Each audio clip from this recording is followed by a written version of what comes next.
மீன ராசி எப்ப கேட்டாலும் நாங்க ஒரு துயரத்திலேயே இருக்கோம் அப்படிங்கிற மாதிரி தான் சொல்லிக்கிட்டு இருக்காங்க. அந்த மீளா துயரத்திலிருந்து இந்த குரு பயிற்சியிலாவது மீண்டு வருமா மீனம்? அதாவது பாத்தீங்கன்னா எப்ப பார்த்தாலும் அவங்க சொல்ல மாட்டாங்க.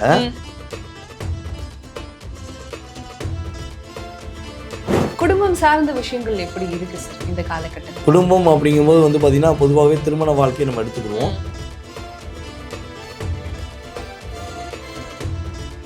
இவங்க எடுக்கக்கூடிய புதிய முயற்சிகள் எல்லாம் வெற்றியில முடியுமா சார்? தொழில் சார்ந்த விஷயங்கள் இல்லை, ஏதாவது வெளிநாடு போகக்கூடிய விஷயங்கள் இதெல்லாம் எடுக்கலாமா இந்த காலகட்டத்தில்? அதாவது 12ஆம் இடத்துல ராகு இருக்கிறதுனால வெளிநாடு பயணங்கள் மேற்கொள்ளலாம். மீனராசிக்காரர்கள் இன்னும் கொஞ்சம் இந்த காலகட்டத்தில் ரொம்ப சிறப்பா இருக்கணும்னு சொன்னா எந்த கடவுள் வழிபாடு செய்யலாம்? மீனராசி என்பவர்கள் மதுரை மீனாட்சி அம்மன் வழிபாடு மிகப்பெரிய வெற்றியை.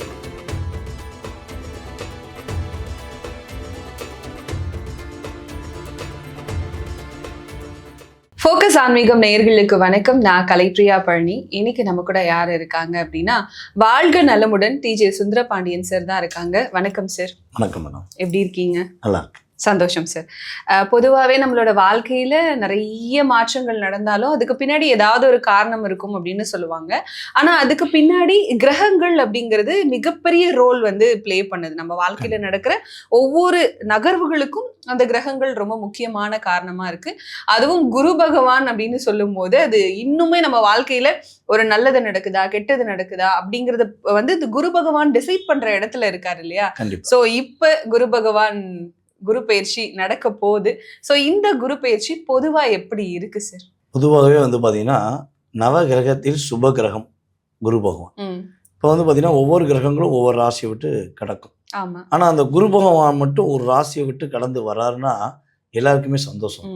அப்பாடி குரு பயிற்சி வருதப்பா, இனிமேலாவது நம்மளுடைய வாழ்க்கையில ஒரு மாற்றம் வரும் அப்படிங்கிற எண்ணம் ஆட்டோமேட்டிக்கா வரும்.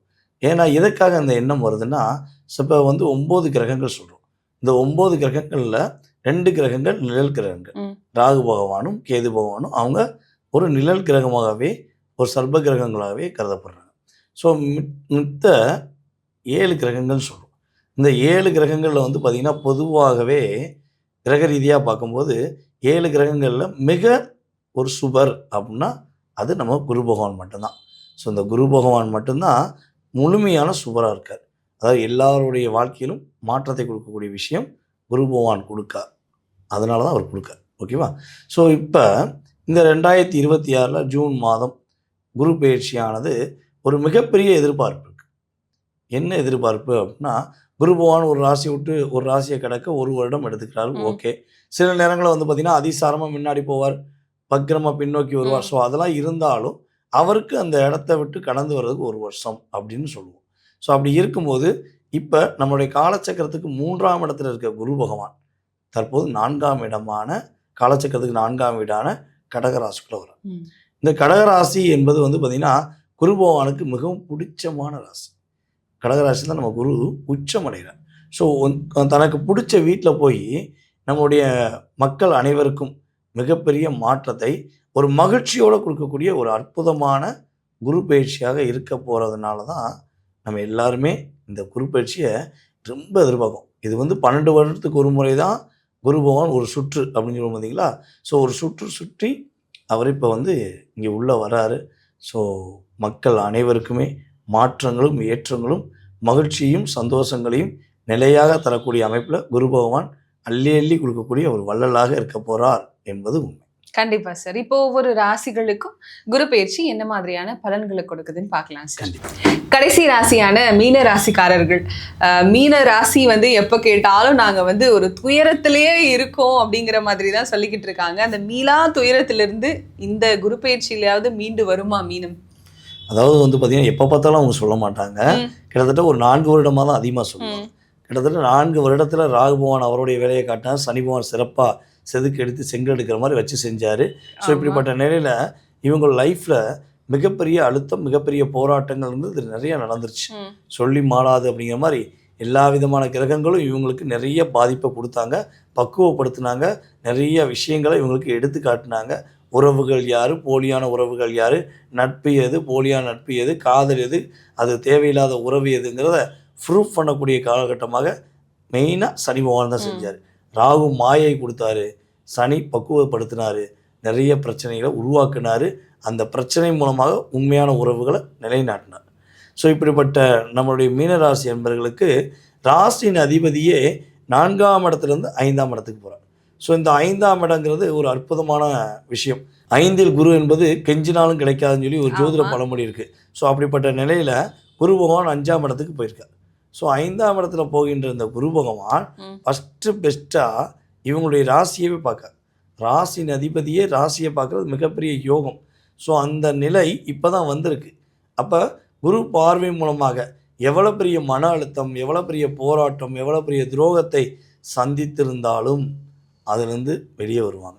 சகித்து கொண்டு இருக்குங்க அப்படின்னா வெளியே வந்து நிம்மதி பெருமூச்சு விடக்கூடிய அளவுக்கு நம்மளுடைய மீனராசிக்கு மீண்டு வரக்கூடிய வாய்ப்பு இருக்குது. கண்டிப்பா சார். குடும்பம் சார்ந்த விஷயங்கள் எப்படி இருக்கு சார் இந்த காலகட்டத்தில்? குடும்பம் அப்படிங்கும்போது வந்து பார்த்தீங்கன்னா பொதுவாகவே திருமண வாழ்க்கையை நம்ம எடுத்துக்கிடுவோம். ஸோ 7ஆம் இடத்தை சனி பகவான் பார்த்துக்கிருக்க. அப்போ திருமண உறவில் நிறைய கருத்து வேறுபாடுங்க. இவங்க என்ன சொல்ல வராங்கன்னு கூட அவங்க புரிஞ்சுக்கிற மாட்டாங்க. இவங்க பார்ட்னர் நீ என்ன சொன்னாலும் தப்பாக தான் இருக்கும், நீ நின்னா தப்பாக தான் இருக்கும், உட்காந்தா தப்பாக இருக்கும், நீ இந்த ட்ரெஸ் போட்டாலும் தப்பாக இருக்கும் அப்படின்னு இவங்களுடைய கணவராக இருக்கட்டும், மனைவியாக இருக்கட்டும், எல்லாருமே இவங்களை குறை சொல்லிக்கிட்டே இருப்பாங்க. மீனராசி பெண்கள் சரி நம்ம கொஞ்சம் ரிலாக்ஸாக இருப்போம் அப்படின்னு இவங்க மைண்டில் ஃபிக்ஸ் பண்ணால் போதும், அங்கேருந்து ஆப்போசிட்டில் நிறைய எதிர்வினைகள் வரும், நிறைய பிரச்சனைகள் வரும். ஸோ இதெல்லாம் அவங்க சகித்து கொண்டு தான் வாழ்ந்துருக்காங்க. ஸோ இப்படிப்பட்ட சூழ்நிலையில் சகித்து கொண்டு வாழக்கூடிய அன்பர்களுக்கு இனிமேல் சாதனை புரிந்து வாழக்கூடிய அமைப்பு. ஓ மீனராசி பெண்ணா, ரைட், சூப்பர்மா, குட்மா அப்படின்னு கூட இருக்கவங்க அனைவரும் பாராட்டக்கூடிய அளவுக்கு இவங்களுடைய கணவர் இவங்களை புரிந்து கொண்டு இவங்க மேலே அன்பு செலுத்தக்கூடிய அளவுக்கு இந்த குரு பயிற்சி ஒரு நல்ல மாற்றத்தை கொடுக்கும். அதே போல் இவங்களை புரிந்து கொள்ளாத மனைவியாக இருந்தாலும் சரி, அதாவது மீனராசிக்காரங்க ஆண்களாக இருக்காங்க, அவங்கள புரிந்து கொள்ளாத மனைவி இருக்காங்க அப்படின்னா அவங்க அம்மா பேச்சை கேட்காங்க, அவங்க கூட பிறந்தவங்க பேச்சை கேட்காங்க, மேபி எனி ஒன் பேச்சை கேட்காங்க அப்படின்னு வருத்தப்படுறீங்கன்னா அந்த வருத்தத்திலிருந்து விடுதலையாக போகிறாங்க. இப்போ இவங்க கணவரை புரிய போகிறாங்க. இவங்களுடைய அன்பை புரிஞ்சு கொண்டு இவங்களை அன்பு செலுத்தக்கூடிய பாக்கியம் உறுதியாக குரு பயிற்சிக்கு அப்புறம் உண்டு. அதே போல் இன்னொரு விஷயம்னா திருமணத்துக்காக முயற்சி இருக்கக்கூடிய மீனராசி அன்பர்களுக்கு காதல் திருமணமாக இருக்கட்டும் அல்லது அரேஞ்ச் மேரேஜ் ஆகட்டும், உறுதியாக இந்த காலகட்டம் தான் சரியான காலகட்டம். நீங்கள் வந்து அதாவது எப்பயுமே வந்து ஒரு திருமணம் நடக்கணும்னா நம்ம கன்னிராசி சொன்னால் தான் திரும்பியும் சொல்கிறோம். அதாவது திருமணம் நடக்கணும்னா குருவோடைய அருள் வேணும், சனி பகவானுடைய ஆதிக்கமும் அங்கே வேணும். அப்போ தான் அந்த இடத்துல திருமணம் நடக்கும். அது சுய ஜாதகத்தில் வலிமையாக இருந்தால் திருமணமே நடக்கும். ஸோ இப்போ கோச்சாரமே என்ன பண்ணுதுன்னா சனி பகவான் 7ஆம் இடத்தை பார்க்கார், சனி பகவானை குரு பகவான் பார்க்கார். அப்போ ஆட்டோமேட்டிக்காக திருமண தடை விலகி திருமணம் முடிக்கக்கூடிய பாக்கியம் மீன ராசிக்கு உறுதியாக உண்டு, வெற்றி உண்டு. கண்டிப்பா சார். இவங்க எடுக்கக்கூடிய புதிய முயற்சிகள் எல்லாம் வெற்றியில முடியுமா சார்? தொழில் சார்ந்த விஷயங்கள் இல்லை, ஏதாவது வெளிநாடு போகக்கூடிய விஷயங்கள் இதெல்லாம் எடுக்கலாமா இந்த காலகட்டத்தில்? அதாவது 12ஆம் இடத்துல ராகு இருக்கிறதுனால வெளிநாடு பயணங்கள் மேற்கொள்ளலாம்.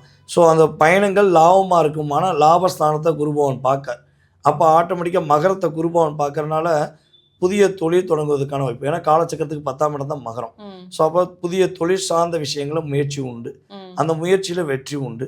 அதுபோல் ஏற்கனவே தொழில் செய்து கொண்டிருப்பவர்களுக்கு நல்ல லாபத்தை பெறக்கூடிய அமைப்பை நம்முடைய குரு பகவான் நம்முடைய மீனராசி கொடுக்க போகிறார். அதேபோல் இவங்களுடைய மூத்த சகோதரன் மூத்த சகோதரி உறவுகளில் நல்ல ஒரு ஒற்றுமை வரும். அதாவது அவங்க வீட்லேயுமே சுப நிகழ்ச்சி நடத்தக்கூடிய அளவுக்கு குருவுடைய அருள் ஒரு மிகப்பெரிய மாற்றத்தை கொடுக்கும். கண்டிப்பாக சார். அந்த மீனராசிக்காரர்கள் நண்பர்கள் விஷயத்தில் எப்படி இருக்கும் சார் இந்த காலகட்டம்? அதாவது போன காலகட்டம் போராட்டமாக இருந்துச்சு. நான் என் நண்பனை ரொம்ப நம்பினேன், என் தோழியை நான் ரொம்ப நம்பினேன். ஏன்னா இப்படி ஏமாற்றுவாங்கன்னு தெரியாது, எப்படி ஏமாத்துனாங்கன்னே தெரியல. நான் ஏமாந்துட்டேன்னா இல்லை என்னை ஏமாத்துனாங்களான்னு தெரில, என்னைய பின்முதுக குத்திட்டாங்க அப்படிங்கிற நிலைமை தான் மீனராசி கடந்த காலம் இருந்துச்சு. ஸோ இந்த நிலையில் அந்த நிலை மாறும். உண்மையான நண்பர்கள் இவங்களுக்கு தோள் கொடுத்து நீ வாடா நான் பார்த்துக்கிறேன், நீ வாமா நான் பார்த்துக்கிறேன்னு சொல்லி அன்பாக அரவணைப்பாக கொண்டு போகக்கூடிய ஒரு அற்புதமான சூழ்நிலை உறுதியாக உண்டு. கண்டிப்பாக சார். மீனராசிக்காரர்கள் இன்னும் கொஞ்சம் இந்த காலகட்டத்தில் ரொம்ப சிறப்பாக இருக்கணும்னு சொன்னால் எந்த கடவுள் வழிபாடு செய்யலாம்? மீனராசி என்பவர்கள் மதுரை மீனாட்சி அம்மன் வழிபாடு மிகப்பெரிய வெற்றியை கொடுக்கும். மதுரை மீனாட்சி அம்மன் கோயிலுக்கு இந்த குரு பயிற்சிக்கு அப்புறம் குறைந்தது ஒரு முறை இல்லை பல முறை, அது அவங்களுடைய விருப்பம். ஆனால் ஒரு தடவையாச்சும் இந்த ஒரு வருடத்தில் போய் மதுரை மீனாட்சி அம்மனை பார்த்து மனசார வழிபாடு செய்யணும். அப்படி வழிபாடு செஞ்சுட்டு இவங்களுடைய வீட்டு பக்கத்தில் இருக்க சிவன் கோயிலில் போய் முடிஞ்சளவு மாதத்துக்கு ஒரு தடவையாச்சும் சிவன் கோயிலில் போய் வழிபாடு செஞ்சாங்கன்னா சிறப்பான மாற்றம், முன்னேற்றம், மகிழ்ச்சி, சந்தோஷம் குருவோடைய அருளாலும் மீனாட்சி அம்மனுடைய ஆசீர்வாதத்தாலும் சிவனுடைய ஒரு அற்புதமான ஒரு பாசத்தாலும் சிறப்பாக இருக்கக்கூடிய ராசியில் மீன ராசி மீண்டு வரக்கூடிய ராசியாக இருக்கும். குரு பயிற்சி காலகட்டத்தில் 12 ராசிகளுமே அவங்க எதிர்பார்த்த விஷயங்கள் எந்த வகையில் நடக்கும், என்னென்ன விஷயங்கள் கொஞ்சம் பார்த்து இருக்கணும், எந்தெந்த விஷயங்கள் ரொம்ப சிறப்பாக இருக்குது, எந்த கடவுள் வழிபாடு செய்யும் போது வாழ்க்கை ரொம்ப அழகாக மாறும்னு சொல்லிட்டு ரொம்ப தெளிவாக சொல்லியிருக்கீங்க. ரொம்ப நன்றி சார். ரொம்ப நன்றி.